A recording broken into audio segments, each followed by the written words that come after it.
This video is going to deal with everything Safari in iOS 8. So Safari down here is in the compass mode, so I'm going to click on that there. And notice right away that going to deal with the things up top here first. So the first thing I'm going to take a look at is my address bar, my search engine. Apple has updated this so that the search engine, you can use that as a search engine. So I can go in here and I can type in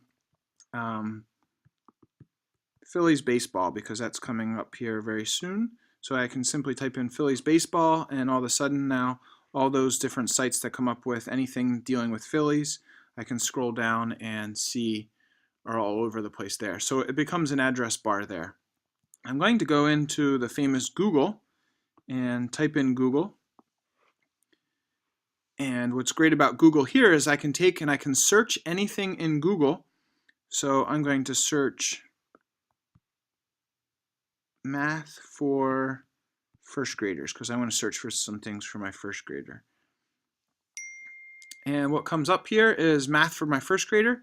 And you can see I have web, video, images, shopping. If I click the more button, I can now have an option for apps.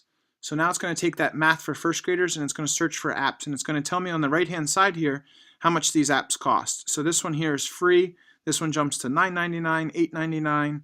And it also gives me my reviews right there as well. So Google will actually search there for you, which is just a great option to have.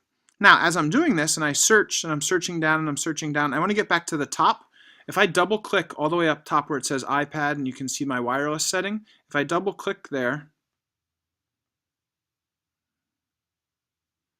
it'll jump me all the way back to the top. So again, if I scroll down here and I double click anywhere up in this gray bar, it'll jump me right back to the top again and scroll me back. And that's on any website, Facebook, Twitter, anywhere that you go, you can double click on the top and it'll bring you back up to the top section there. Another thing I can do within Google, if I click on the gears all the way over by my face in the top right hand corner, if I go to search settings, if I scroll down a little bit, I have enable handwriting. So if I enable handwriting here, and then I have to scroll down a little bit farther and hit save, now what happens is I can start to write something. So I'll continue with my Phillies. I can write Phillies and then it's going to translate into the search box. And then I can hit search. So kind of like an interactive whiteboard. So that's an option there to turn handwriting off. In the bottom right hand corner, I just click this. And I click that X, and now my handwriting is turned off. Oops. Now my handwriting is turned off. Now, some of the features that are up top that I want to take a look at. If I want to look for, let's see, I go to ESPN frequently. So I want to go to ESPN, and I want to bookmark this site. I have a couple different options that I can do here. In the top right-hand corner, I have the arrow, and I call it the action arrow up. If I click on this action arrow up, I can add this as a bookmark, and you can see here, I can add it as a bookmark. And where's that going to go? It's going to go on top here where you can see Wrinkle in Time, EPUB, Parent Conference Online. I can send that to there, and I can just call this ESPN, because this is a frequent site that I go to often, so I don't want to have to always type in ESPN. And then what I can do is I can hit save. And now you can see that ESPN has also been added to my bookmarks. Another option I can roll with is that I can add this to my home screen. So this will take this and I can do the same exact thing. I can make this call it ESPN, and this is what the icon's going to look like. And now what this is going to do is it's going to add an app. And you can see here that it's added an app called ESPN. So this is great for students, primary students, if you have frequent sites that they would like to go to. For example, my daughter likes to go to ABCia, so we have that as one of her. So I can click on here, and it's automatically going to upload ESPN now, so that she doesn't have to go to it, and she can look at the icon that's there. So that was going to adding to home screen. Excuse me. I also have a bunch of different options down here that I can switch and move around. I can mail something or mail a website, send a message through those iMessages, Facebook, Twitter, and I can click this more. And there's other options here that we can take a look at later.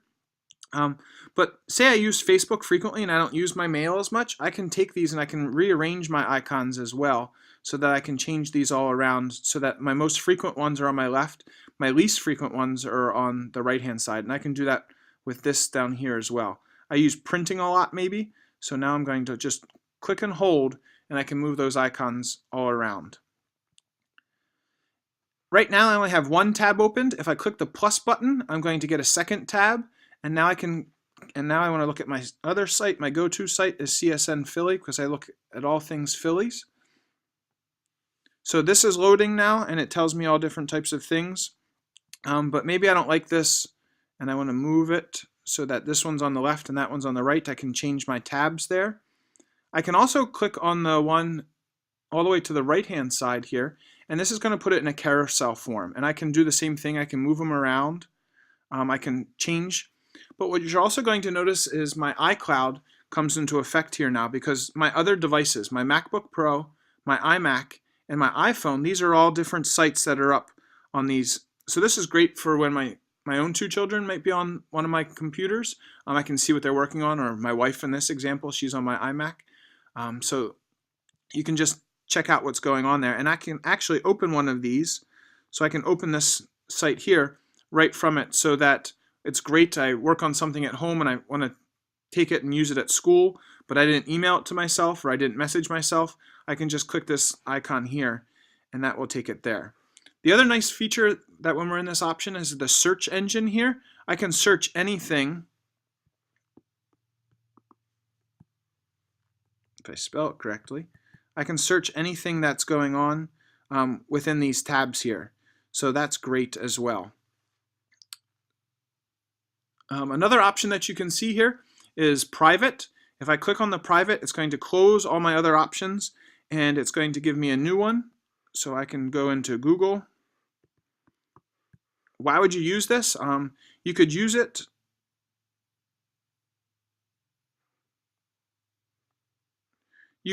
so that you're going on a website because you want to purchase something for a significant other and you don't want them to see it. It will not be saved in the history. That's what's great about the private option, and you can see that it's private because all the way in the top right hand corner, all the way in that address bar now, it is gray. So to get rid of that, I just hit the plus, sorry, I hit this again and I hit so when I come back to ESPN, notice that that's white now. So the difference between private and unprivate is the difference of white and whatnot. So those are those options there. On the left hand side, I have a bookmark, and I have bookmarks here because, you know, not everything can fit up there. So what I can do is I can save these to a bookmark, and I'm going to unclick the bookmark and I'm going to go back up to that action button, and I can add bookmark here. And notice it says location, and right now it's in my favorites, so that's that bar there. I can click on this and I can put this in my bookmarks as well, and I'm just going to call that ESPN. I'm going to hit done, and I'm going to hit save. And now when I go back to this bookmarks, you're hopefully going to see there's my ESPN. And there's some other bookmarks that are there as well, but also you can see that my favorites can be there. I can also delete anything by simply sliding and deleting across. My next option with the glasses is just a reading list. Maybe I want to look at things that I want to read later. And the last feature in the bookmarks is I have my Twitter account hooked up to this. So anytime that somebody tweets something that I'm following them and there's a link there, I can actually click that link and it would automatically open up right in Safari. So I don't have to go to Twitter and then open up Safari later. That is by simply clicking the bookmarks there.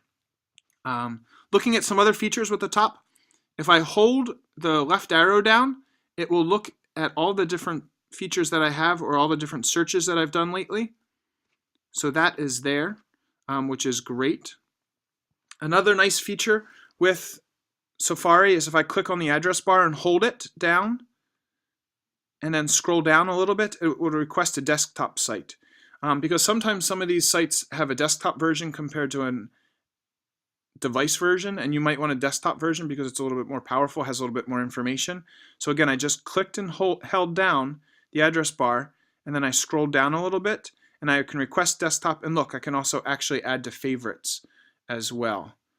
So these are just some of the many features that are found within Safari, and I hope this is helpful for you.